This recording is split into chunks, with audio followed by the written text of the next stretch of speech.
cannot believe you used that word. Do you mean the word handicap? Don't say it! Okay, so keep in mind that disabled people can choose what language they want to use to describe their experience, but I want to know, what is it that you find offensive about it?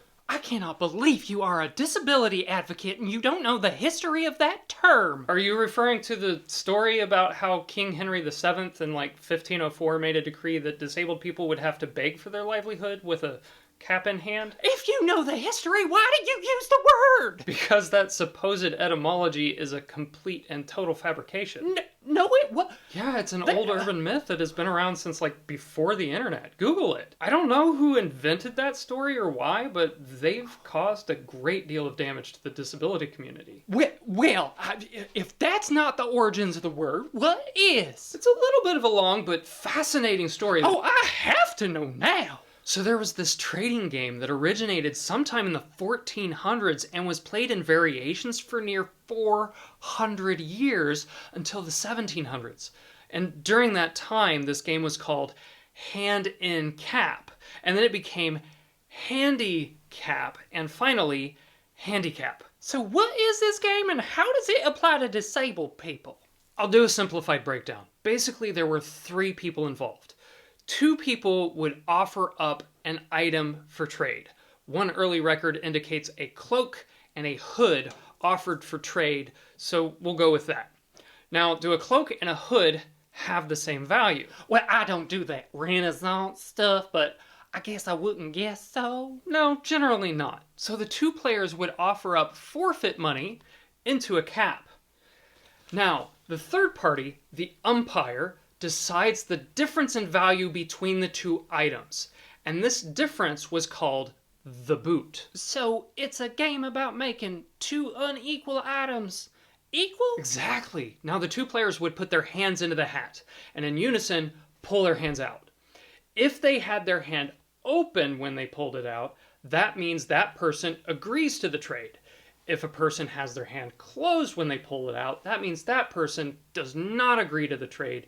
They think that the umpire's value assessment of difference is not fair. I won't go into the ins and outs of who got what depending on how the players voted, but one thing to note, the game was designed so that the only way the umpire won the forfeit money was that if both parties agreed that the umpire's assignment of the value difference was fair. Oh yes, that sounds fascinating. And I see potential positive implications of this term. So how did we wind up with the whole disability thing? Oh, and it gets more fascinating before we get there. Oh, do tell. So in the 1750s, the name of this game started to be applied to a new type of horse racing. Oh, I love horse racing. The idea of these races was to make gambling more interesting. So a person called a handicapper would determine the advantages or disadvantages of the different horses based on their track record. So horses with a faster track record, they would give a sack filled with rocks to slow them down. This was called the boot. Oh, like the difference in value between the 2 items being traded in the hand and cap game. Exactly. So the sack of rocks was a handicap. No, that was the boot. Huh? Handicap was used to describe the type of race as a whole, or later any contest or sport where the participants were given an equal playing field.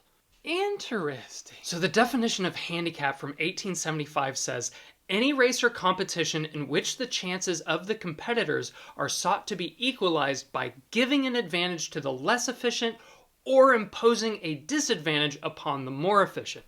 So for example, a horse could be given a sack of rocks if it was faster, or a slower horse could have their starting line moved further ahead. Oh, so handicaps were for both advantages and disadvantages. I like that. But how did we get to disabilities?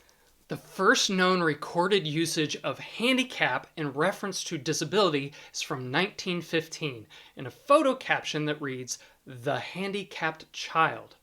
and we see the term start to be used in reference to both physically and mentally disabled people from this time forward.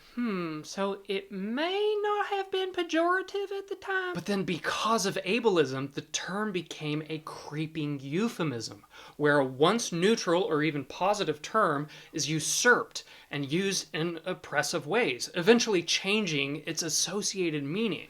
So you agree that handicap has been used against disabled people? Absolutely. Virtually every term to refer to disabled people, including disabled, has been used in ableist ways, and we often have to find a new term. All marginalized groups experience this reality of creeping euphemisms. But do you think the term should be used? I don't really have a horse in this race. I see what you did there. The only two options for moving forward both require advocacy. One option is to try and shift the cultural zeitgeist to have the greater majority see the term as universally offensive and have it fall out of favor and usage. And the other? Reclaim the word and define how it is appropriately used and how it isn't. I can see a lot of gray area in which approach is better for what term and how there wouldn't be consensus in the disability community. Right, but regardless of your point of view, it is imperative to have an accurate picture of the term's etymological history and cultural context. Cultural context? For example, in UK and Australia, handicap is perceived largely as universally offensive, a pejorative word, which my theory is that it shifted that way through the 80s and 90s because that's when the King Henry cap in hand urban legend took hold. Well, if they already see it as offensive... But consider in French, handicap means disability. There's no direct word for disability in French, so disability literally translates handicap. And I hope I'm pronouncing that well enough because I took German. So complicated. What do you think? Reclaim or retire? I lean towards reclaiming, at least in the US. One, because of the word's rich historical meaning and what it symbolizes for disability advocacy. That we all have equal value, but we need accommodations to make an even playing field. Exactly, but I also have to keep in mind that my disabilities are not always externally apparent. And because of that, I haven't experienced the term being used oppressively towards me very much in my life. Where for someone who is, say, a wheelchair user or has a limb difference or certain cognitive disabilities, etc., disabilities that may be more immediately apparent, they may have a very different perspective on the term because of how they've experienced it used against them. But you still think it's worth reclaiming? There isn't going to be consensus on this. I think our advocacy energy can be more effective spent elsewhere because in this circumstance, I believe it takes less advocacy to reclaim the word than tabooify it. I mean, it means you really only have to address the term when it is used in an ableist manner and context. And you don't have to convince corporations to spend money to replace signs, etc. And beyond that, because of the term's rich sports and modern sports usage, I think it's a losing battle to try to universally tabooify this term.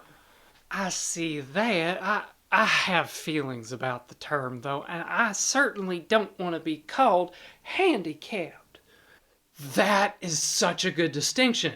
I think generally speaking, the term disabled should be what we use to refer to people. And if we use the term handicap, it should be used to refer to certain accessibility features like bathrooms and parking spots, etc. That way, it applies the same linguistics as the term is used in sports. The player isn't handicapped. The thing that levels the playing field is the handicap. It also lessens the ability for the word to be used pejoratively, but I'm also open to other perspectives on this, and as with all terminology, always defer to the individual's preference on what term they prefer for themselves. Yes, absolutely. We shouldn't be yelling at other people in the disability community for what terms they prefer.